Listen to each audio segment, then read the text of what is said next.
interesting than dancing in front of the postcards. Dancing with people, different people. Me dancing by myself, not that interesting. Other people doing different things all over the world, really, really interesting. So I got the idea to make a third video. Brought it to my sponsor, said I want to do this again. I want to go all around the world, but this time I want to get people dancing with me. So how do I actually do that? To start with, I took the thousands and thousands of emails I got from people all over the world saying, hey, you can come to my country. And I broke them down into folders. Put folders in for Greece, Germany, Georgia, France, everywhere all over the world. And then I also put a sign-up page on my website saying, tell me where you live. When I'm passing through, I'll send you an email, let you know where and when to be, and you can come dance with me. We actually got about 25,000 people signing up to dance in this new video.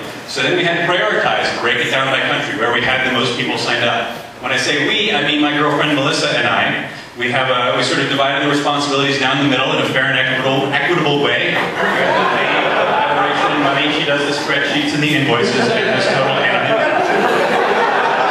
So she organized these events and sent out the invites where we would recruit helpers in each city. This is what we did for Gasworks Park in Seattle. We put a Google map together, and we'd give the where and the when, and we'd take reference photos, and we got local people to help out in all these cities. It was fantastic.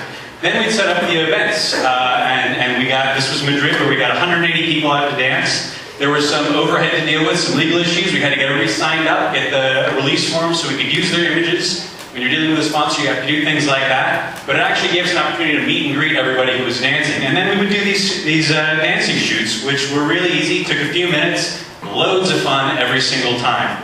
So with that system in place, we organized 40 of these events in cities all over the world, and every single time we did it, we would invite people. Every single time they would show up. Sometimes it was 5 people, sometimes it was, as I said, 180, but it was always loads of fun. And people were really excited, not to show themselves off or make a spectacle of themselves, but just to be a part of this thing, where you're connecting people all over the world. Another fun little thing that we had was, because of the sign-up process, we had to take headshots of every single person for the release forms, which turned into a sort of art project of its own, where I got these thousands of these little headshots of every participant. Some of them are actually really, really interesting. We had a lot of pirates for some reason, some anime characters, some samurais, a cheesehead, and a bona fide Catholic priest. So we got, all stripes, different strokes. Anyway, that took care of the places where I get lots of email, like the US, Canada, Western Europe. It did not take care of places where I get very little to no email, such as the island of Tonga or the entire continent of Africa. So I wanted to figure out a way to represent those places in the videos as well. So I had to do more of a guerrilla style there. The strategy was I would show up in a country. I learned that kids are a lot easier to dance with than adults, especially when you haven't emailed them at first to explain what you're doing.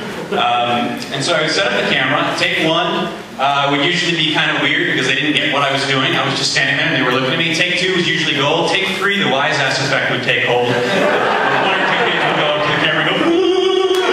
So take 2 was usually what ended up in the video. But that was how I got those other countries. Another thing I learned is handing out money to kids on the street in developing countries isn't a very good idea.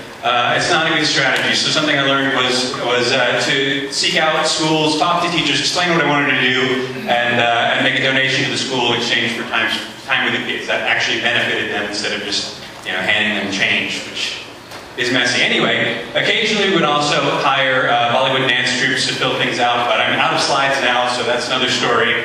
And anyway, that's how I made the Where the Hell is Matt videos.